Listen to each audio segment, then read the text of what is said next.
혹시 해외에 살면서 나는 여기서 뭘 하고 있는 거지? 내 자리는 도대체 어딜까? 이런 생각 한 번쯤 해보신 적 없으세요? 오늘은 바로 그 깊은 정체성의 고민에 대한 아주 독특한 영적 해법을 하나 소개해드릴까 합니다.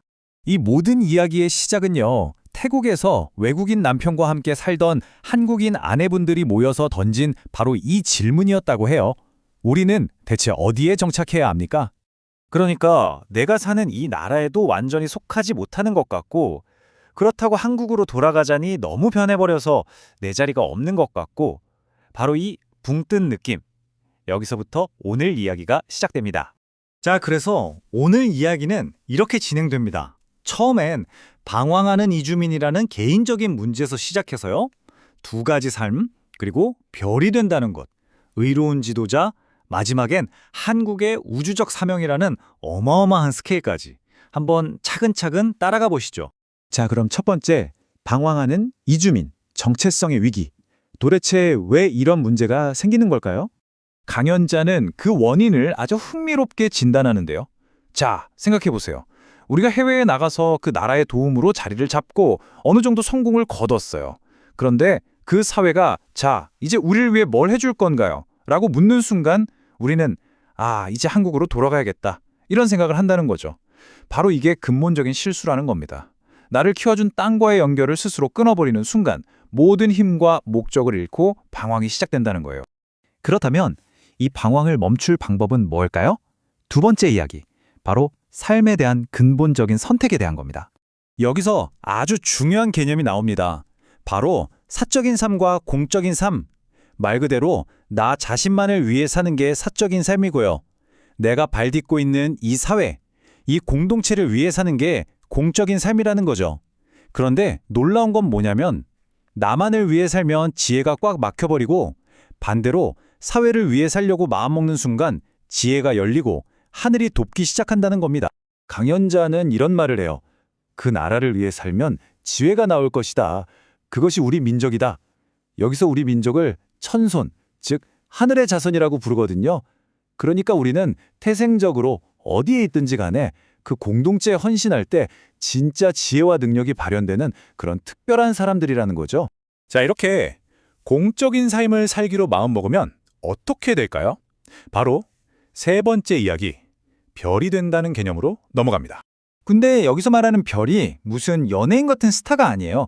그게 아니라 스스로 빛을 내는 진짜 별 있잖아요. 깜깜한 행성이 스스로 에너지를 뿜어내면서 빛나는 별이 되는 것처럼 우리 삶이 다른 사람들에게 빛이 되어주는 것, 그게 바로 별이 된다는 의미입니다.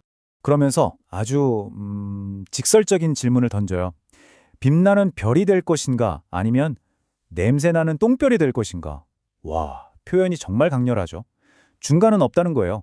빛을 주거나 아니면 그냥 골칫덩어리가 되거나 둘 중 하나라는 겁니다. 그럼 어떻게 해야 별이 될 수 있을까요? 방법은 이렇습니다. 첫째, 언젠간 한국 가야지 이 생각부터 버리라는 겁니다. 그냥 여기에 뼈를 묻겠다고 결심하는 거죠. 둘째, 그렇게 마음먹고 나면 비로소 그 사회가 보이기 시작합니다. 이 사람들에게 진짜 필요한 게 뭘까? 이걸 관찰하고 이해하는 거예요. 그리고 셋째, 그걸 채워주기 위해 내 일과 삶을 바치는 겁니다. 그러면 마지막으로 자연스럽게 그 공동체에서 존경받는 꼭 필요한 존재, 바로 별이 된다는 거죠.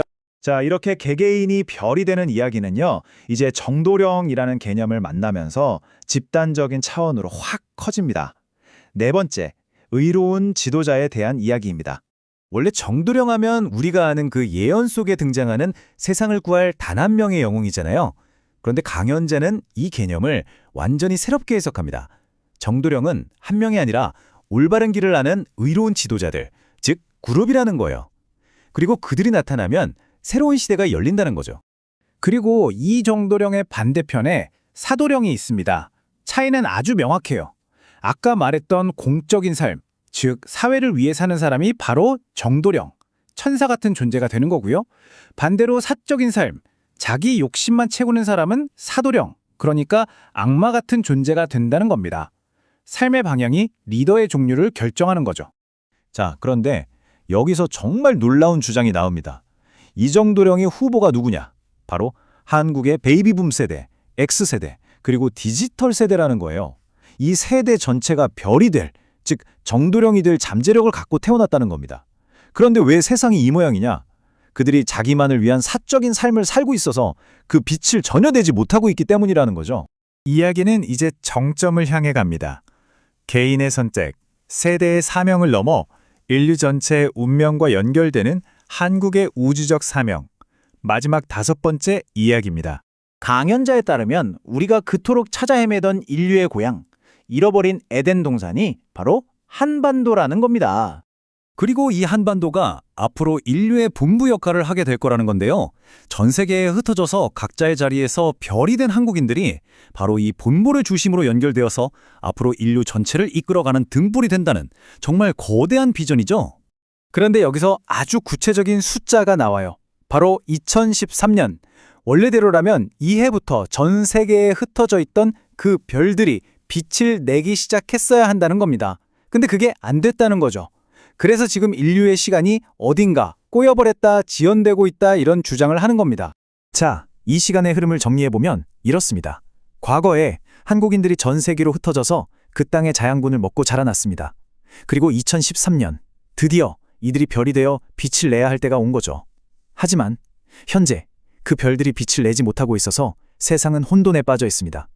만약 앞으로라도 이 별들이 빛을 낸다면 인류는 새로운 평화의 시대로 나아갈 수 있다는 겁니다. 바로 지금이 그 갈림길이라는 거죠.